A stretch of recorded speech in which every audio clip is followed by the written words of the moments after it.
bit about the process in 35 days leading up to hiring him and just everything that went into it.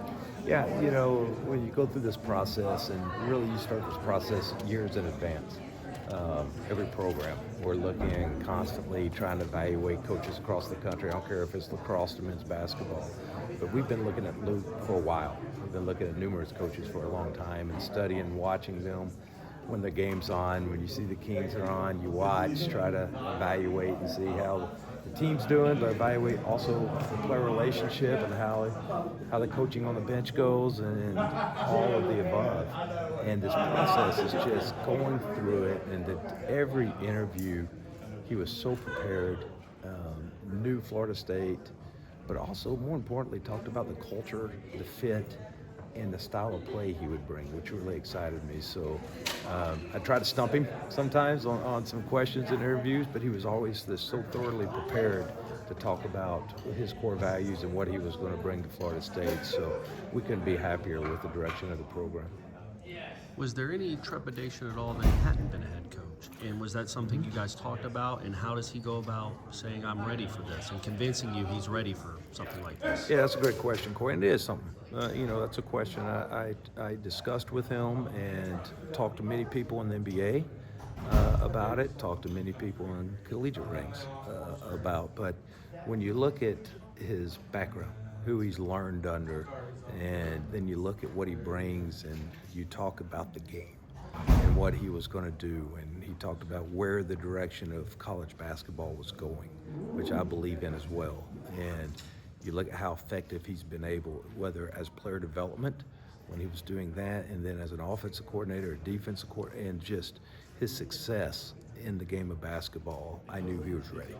And especially when, once again, you look at who he trained under, and you talk to those people, and you talk about the work he puts in and and you get to know the type of person he is.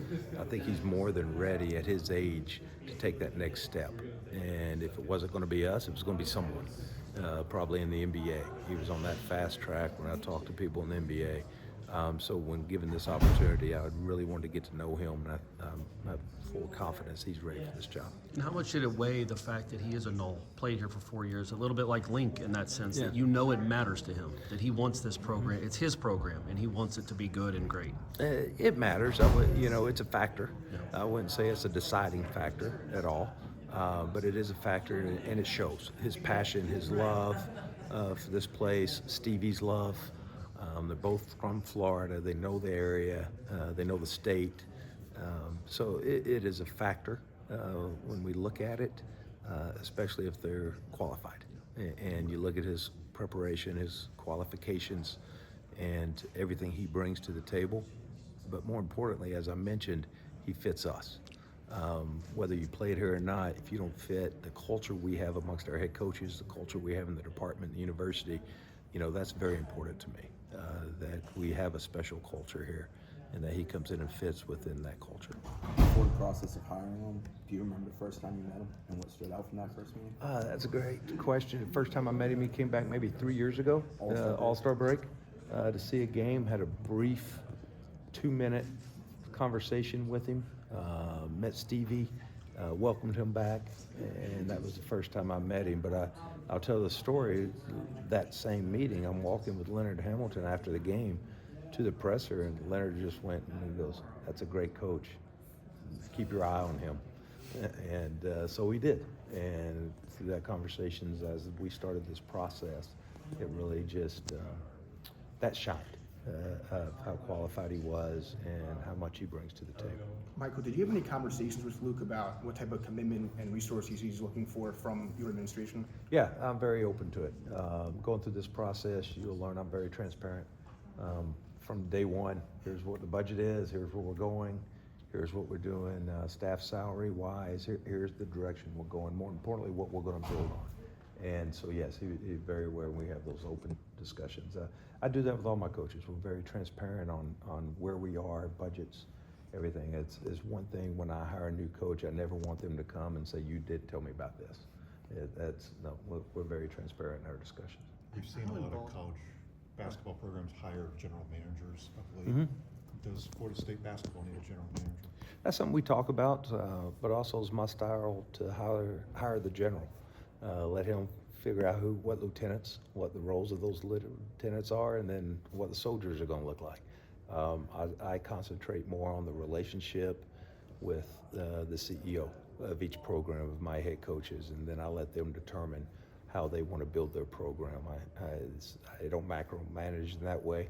I'm open for suggestions if they ask, but typically this is your program, go run it. I know you wanted to hire the right person, but how important was it for you to get somebody hired before the season ended, portal open, potential current players departing, things of those sorts? You know, that's something Coach Hamilton and I, through this process, he stressed. And we talked about, when because we want to honor him the right way. He is such a great man. He is such a great Seminole. His integrity is off the charts. But Coach Hamilton was like, no, get him here as fast as possible. But for that reason, we have the portal, we have everything going on. Get the coach here as fast as you can. So we thought it was good timing, portal opening, talking it through our process. We weren't going to rush the process for that reason. We were going to make sure we gave it every consideration, and then getting here today so he can start building. We're going to fly and watch the game tomorrow. Looking forward to being in Charlotte and sitting up there and watching the game and how good our guys are prepared to play Syracuse. How involved was Leonard able to be in the search while his season was going on, obviously? And I guess, what do you think it means to him? I mean, it's a former player of his following in his footsteps. He's very excited in talking to him, and I continuously would get with Coach Hamilton and say, okay, here's who I'm looking at. Here's who I've talked to. What's their qualities? Any feedback you have? He was very instrumental in giving me feedback of people we were talking to, people I was considering. And so he was involved in the process and gave feedback on Luke, gave feedback on everyone we spoke to. So I would say it was an honor to have him involved, and I think he's really excited about the direction of the process, of where the program's going to be headed. Following up on that, do you have an idea of what his role might be post-coaching after the season? We haven't talked about it.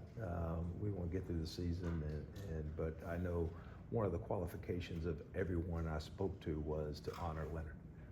And they all were like, oh yeah, I want him around as much as possible. So, I'll leave that up to the head coach. You have a high opinion of Leonard Hamilton, but what has the last 35 days with him and his process and his selflessness and his grace and it all kind of meant to you? It just tells you the character of the man and what he means to this program, me personally, bounce things off of him, honest answers, and, he's just a man of such great character. He's a Hall of Famer, and what he's meant to the game of basketball is just truly special, and we want to honor him as much as we can through this process. And it went seamless because he was involved and because he would give me feedback, but also because he was supportive of what we were doing and where we were heading, and having those conversations were very meaningful. Michael, when you talked to us last month, you mentioned you can't really replace Leonard Hamilton with another Leonard Hamilton. Correct. But when you hear Loucks talk and you mentioned all the stuff that he's done, he's a relationship builder. How important was that factor when making this decision, especially in the modern era of college athletics where relationships are so valuable? Yeah, you talk to Luke and you get to know him, and he reflects the same core values that Leonard has, and that was important to us as well. Leonard did such a great job with this program, and it means so much to him, it means so much to us. We were looking for someone to continue that trajectory of really just getting the program right, moving it along, graduating your student athletes, being great in the community. I mean, everything Leonard stands for, those core values, we were looking for a head coach to continue that and have those same qualities. The resources for basketball are what they are coming in for Luke. How can he help improve that over the course of time? Yeah, we're going to be looking to increase. Basketball is important to us. We're going to be looking to increase the resources, build upon what we're already doing, because it is going to be an important sport moving forward. Whether it's the house settlement and everything that's going on, we want to look to make sure that we're supporting basketball, giving it the proper resources to compete against our peers in the ACC and the country. It's an important sport. How do you see him playing into that development of those resources? Well, we're very transparent, and you met him. He's going to help us to go out and raise some dollars, for sure. And he's got a great personality. I think he fits us. Once again, he fits what we're about here at Florida State, and I'm really excited to work and partner with him like I do all my head coaches in going out and trying to obtain the very best resources. On Joey's question, it probably helped that he kind of had a lay of the land. He understood what he was walking into because he stayed connected to the program over recent years. Yeah, in his evaluation of where the program, what it needs, he's going to help me on the basketball side of things, of what is needed, but we want to give him full support. Everything we can do to provide those resources for him to be successful, we're going to do.